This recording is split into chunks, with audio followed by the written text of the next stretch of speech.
হচ্ছিল এবং আমাদের পুরো পার্বত্য এলাকাটাই কিন্তু একটা এমন একটা এলাকায় পরিণত হয়েছিল যে এখানে কোনো মানুষ যাওয়ার উপায় ছিল না।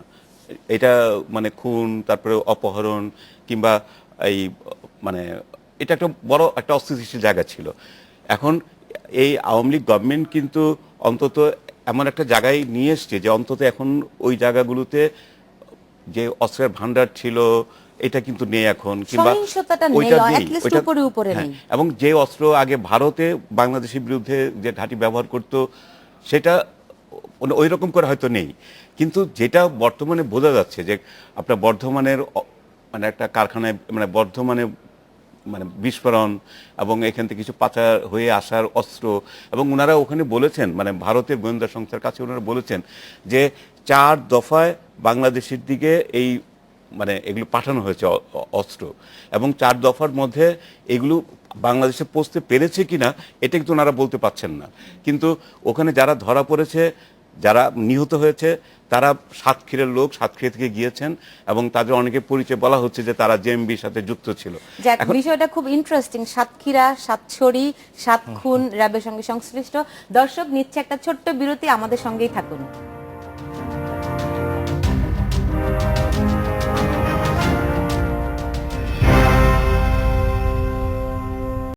বিরতির পর ফিরে এলাম, দেখছেন বাংলাদেশ এখন। যে আমরা আলোচনা করছিলাম সাতক্ষীরায়, সাতছড়িতে র্যাবের উদ্ধার অভিযান, এবং ফিরতে চাই নারায়ণগঞ্জের 7 খুনের ঘটনায়, যেটার সঙ্গে র্যাবের জড়িত থাকার অভিযোগ এসছে। তারা স্বীকারোক্তিমূলক জবানবন্দিও দিয়েছেন। গতকাল আমাদের এই সংশ্লিষ্ট একটি রিপোর্ট ছিল, সেখানে আপনি জানেন যে হাইকোর্টের নির্দেশে সরকারের জনপ্রশাসন মন্ত্রণালয়ের সচিবদের একটা কমিটি আছে, সেখানে তারা গত 4-5 মাসে তারা 400 জনকে জিজ্ঞাসাবাদ করেছে, কিন্তু এখন পর্যন্ত তারা কোনো প্রতিবেদন দিতে পারেননি। এবং যারা মূল এজাহারভুক্ত আসামি, কারো সঙ্গে তারা কথা বলতে পারেননি।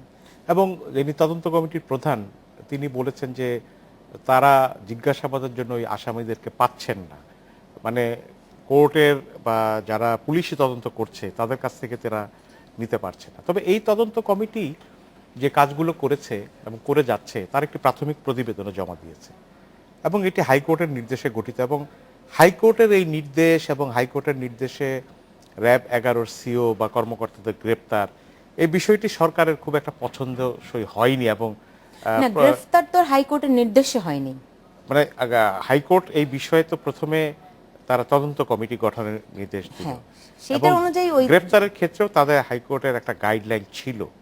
তাহলে এই বিষয়ে সরকার নিজের তরফ থেকে যে গ্রেপ্তার করতে সরাসরি উৎসাহী ছিল এটা বলা যাবে না। তো যাই হোক, আমি কথাটা এই কারণে বলছি, এই তদন্ত কমিটিকে একটা খুব একটা মানে এমন কাজ করতে হচ্ছে যে কাজটি হয়তো আইনি কোনো সংশ্লিষ্টতা নেই, কারণ তারা কোনো চার্জশিট দেবেন না, তারা তদন্ত কমিটির রিপোর্ট হাইকোর্টের কাছে জমা দেবেন এবং হাইকোর্ট সেটি বিবেচনা করার পর হয়তো পরবর্তী নির্দেশনা দিতে পারে। কিন্তু খুনের তদন্ত যেটা তদন্ত কর্মকর্তা করবেন, সেই তদন্ত কি হচ্ছে সেটা কিন্তু আমরা এখনো কিন্তু না, যেখানে স্বীকারোক্তিমূলক জবানবন্দি হয়েছে, হ্যাঁ, মোটামুটি কিন্তু একটা স্পষ্ট ধারণা সবার এখন কিন্তু পাওয়া গেছে। তারপরে এই কমিটি আসলে কি করতে পারে জনাব শাহ আলমগীর? না, কিন্তু এই যে যেটা শওকত মাহমুদ বললেন যে এই কমিটির কিন্তু মানে আইনগত যেটা আদালতে গিয়ে বিচার কাজ যেটা বললে আমরা মিন করি, এটা কিছু করার কিন্তু গ্রহণ করার কোনো কিছুই কিন্তু এখতিয়ারি কমিটির নাই। এই কমিটিকে দায়িত্বটা দিয়েছে মানে কোর্টের নির্দেশে গঠিত হয়েছে। এখন ওনারা কোর্টের কাছে আবেদন মানে এটা পেশ করবেন। এখন কোর্ট এইটা রিপোর্ট এই কমিটি পাওয়ার পরে তারপর ওনারা কী করবেন সেটা ওনাদের বিষয়। কিন্তু যে মানে মূল মানে বিচারটা শুরু হবে তখন যখন এটা পুলিশ যখন চার্জশিট দেবে, এবং সেই চার্জশিটে কারা কারা আসামি, কাদেরকে প্রমাণ করা হচ্ছে, মানে একদিকে এই কমিটি হয়তো জিজ্ঞাসাবাদ করে একটা বিষয় হয়তো জানার চেষ্টা করছে, কিন্তু তাদের আর পুলিশ কিন্তু তার পুলিশের মতো কাজ করছে, পুলিশের কাজের সঙ্গে এই কাজে কোনো সম্পর্কিত নয়।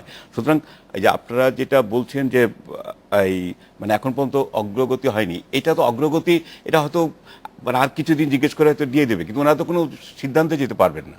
ওনারা শুধুমাত্র তারা এই সুপারিশটা করতে পারেন যে ভবিষ্যতে এই ধরনের ঘটনা রোধে আইন প্রয়োগকারী সংস্থার ভেতরে কি ধরনের জবাবদিহি ব্যবস্থা গড়ে তোলা যায় এবং যাতে না ঘটে এই সুপারিশগুলো দিতে পারেন এবং সুপারিশগুলোর ভিত্তিতে আদালত একটা নির্দেশনা দিতে পারে।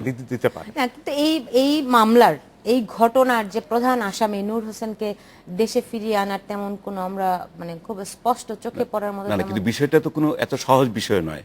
ইচ্ছে করলেই তো মানে নূর হোসেনকে কেন বঙ্গবন্ধু খুনিদের তো আনার কোনো ব্যবস্থা করা যাচ্ছে না। এটা আমাদের গভর্নমেন্ট চাইলেই যেটা সম্ভব তা কিন্তু নয়। এটার মধ্যে অনেক কিছু ওই- না, বিষয় আছে। বন্দি ওই বিনিময় ওই খুনিদের চুক্তি তো পাওয়া আমাদের যাচ্ছে ভারতের না, সঙ্গে আছে। কিন্তু যেই খুনি সরকারের হেফাজতে আছে সেই খুনিকে ইন্টারপোলের মাধ্যমে বা আমাদের যে চুক্তিটা আছে যেটা আমরা কি এক্সট্রাডিশন ট্রিটির মাধ্যমে কিন্তু আমরা রিকোয়েস্ট করলে সেই আসামিকে তারা কিন্তু আমাদের কারণ দিতে না না, দিতে ওদের পারে। ওদের এখানে তো আবার বিচার হচ্ছে, তো ওদেরকে তো আদালতে তুলতে হচ্ছে। সুতরাং ওই গভর্নমেন্টের একটা সিদ্ধান্তের বিষয় আছে, ওখানকার কোর্টের একটা ধরা পড়েছে ওখানকার পুলিশের হাতে। ওখানকার পুলিশ তাদেরকে সারেন্ডার করিয়েছে আদালতের কাছে না, আদালতে তাকে জিজ্ঞাসাবাদ করা হচ্ছে। ওটা উদার শেষ না করে তো আপনাকে এখানে আসবে না, এটাও তো একটা স্বাভাবিক। সুতরাং একটু সময় তো নেবে, কিন্তু সে আসবে না তা তো নয়। তাকে কিন্তু এই আনা যাবে না ঘটনার বিষয়টা পরে তা নয়। এই ঘটনার পরে র্যাবের যে ভাবমূর্তি ক্ষুণ্ণ হয়েছে এবং র্যাবের সংস্কার করার একটা দাবি উঠেছিল, সেটারও কিন্তু আমরা এখন আর তেমন কোনো উদ্যোগ দেখি না জনাব শওকত মাহমুদ। আমরা র্যাব সংস্কারে র্যাব বিলুপ্তির দাবি করেছি না, এবং সে তো এটা রাজনৈতিক অবস্থান থেকে রাজনৈতিক জানি ভাবে সেটা। করেছি এবং আমরা পেশাজীবী হিসাবে কিন্তু আমরা করেছি।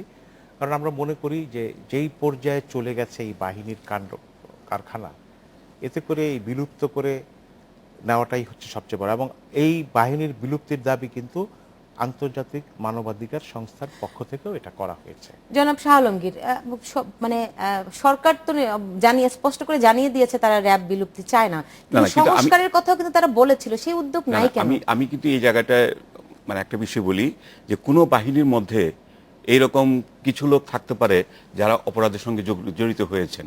এটা একটা কিছু লোক জড়িত হতে পারেন, কিন্তু জড়িত হওয়ার একটা কিছু লোক জড়িত হওয়া মানেই যে পুরো বাহিনীকে আমাকে বিলোপ করে দিতে হবে, এটা কখনো উদাহরণ হতে পারে না। এটা কোনোদিন ভালো কাজের বিষয় হতে পারে না। এখন এই বাহিনী কিন্তু এদেশের মানে জঙ্গি দমনে যে ভূমিকা পালন করেছে র্যাব, এই বাহিনীর সদস্যরা যেভাবে শায়েক আব্দুর রহমানকে ধরেছে, বাংলা ভাইকে ধরেছে, যে কাজগুলি করেছে, এখন মানে তারা তাদের ক্ষোভ থেকে এটা বিলুপ্ত করার কথা বলছেন কিনা আমি জানি না। কিন্তু সেটাই, একটা কখনোই বাহিনীর একটা কিছু না একটা সদস্য পুলিশ ঘুষ আসলে খায় বলে আপনি মানে- কি আর পুলিশ বাহিনীকে বলবেন যে একটা পুলিশ ঘুষ খাচ্ছে তাই নিশ্চয়ই বলে না, কি? নিশ্চয়ই না। একটা বাহিনীর কিছু সদস্য বিপথে গেলে আসলে সেই বাহিনীর উপর পুরো দায়টা পড়ে না, এটা যেমন সত্য, তেমনি আমরা কিন্তু দেখেছি যে এই যে ঝালকাঠির লিমন, অবশ্য গত পরশুদিন সে একটি ওটা প্রত্যাহার করা ভালো একটা হয়েছে। ভালো রায় পেয়েছে, কিন্তু এরকম মানবাধিকার লঙ্ঘনের অনেক অভিযোগ তো আছে এই প্রতিষ্ঠানটির বিরুদ্ধে। ফলে তাদের মানে সংস্কারের জায়গাটি কোথায়, সেই উদ্যোগটা কোথায়? এইসব মানবাধিকার যে উদাহরণগুলো দেওয়া হলো এইরকম নানান বাহিনীর বিরুদ্ধেও কিন্তু আছে, শুধুমাত্র র্যাব কেন, পুলিশের বিরুদ্ধে আছে, ইভেন আমাদের একদম মানে এক সময় সেনাবাহিনীর বিরুদ্ধে আছে। কারণ এই সেনাবাহিনী এক সময় ক্লিন হার্ট মানে অপারেশনের নামে যে Clean কাজগুলি করেছে তাদেরকে তখন আবার দায়মুক্ত দিতে হয়েছে। সুতরাং এই ঘটনাগুলো তো ঘটেছে আমাদের দেশে। এখন এইগুলো যাতে ভবিষ্যতে কখনো না ঘটে এবং আমাদের বাহিনী যাতে সহনশীল হয়, আমাদের বাহিনীর মধ্যে যাতে এই জিনিসগুলো না হয়, মানে বাহিনীর মধ্যে চেইন অফ কমান্ডটা যেন ঠিক থাকে, এইটা প্রত্যেকটা বাহিনীর মধ্যে কিন্তু এই বিষয়টা জরুরি। এটা প্রত্যেকটা বাহিনীর মধ্যেই যাতে চেইন অফ কমান্ডটা না ভাঙে, এবং চেইন অফ কমান্ড ভেঙেই কিন্তু যে ঘটনাগুলি ঘটেছে নারায়ণগঞ্জে, আমি মনে করি এটা একটা কারণ ওখানকার চেইন অফ কমান্ড ভেঙে গেছিল, তা না হলে তো এরকম ঘটনা ঘটার কোনো কারণ নেই, কোনো জনাব সুযোগই ছিল শওকত না। মাহমুদ, চেইন অফ কমান্ড ভাঙার কি কোনো লক্ষণ দেখেন? র্যাবের তো চেইন অফ কমান্ড কি সেটাই আমরা আজ পর্যন্ত বুঝতে পারিনি। কারণ বাংলাদেশে র্যাব একটা অক্সিলারি ফোর্স, রেগুলার ফোর্স না। এই র্যাব কার কাছে দায়বদ্ধ এটা কিন্তু আমরা আজও জানি না। না, কার কাছ সেটা থেকে পুলিশ হুকুম বাহিনীর নেয়? একটি অংশ। পুলিশ বাহিনীর একটি অংশ বলা হয়, কিন্তু র্যাবের কর্মকর্তারা পুলিশ বাহিনীর যিনি ডিজি আছেন তার নির্দেশ মানেন কিনা এটা নিয়ে আমার একটা সন্দেহ আছে।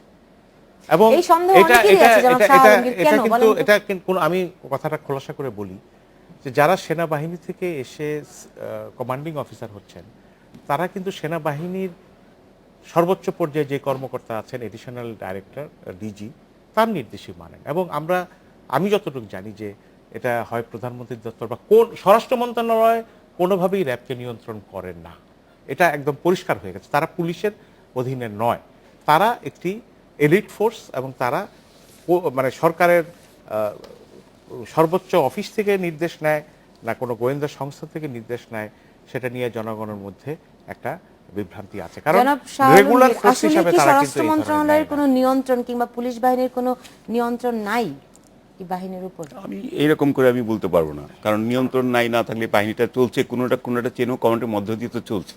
সুতরাং শওকত মোহাম্মদ যেটা মনে করছেন এটা ধারণা হতে পারে, কিন্তু নিশ্চয়ই নিয়ন্ত্রণ না থাকলে এটা একটা বাহিনী চলছে কি করে।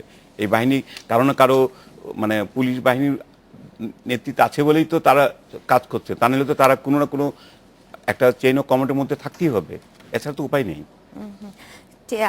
আপনি জানেন যে ভারতের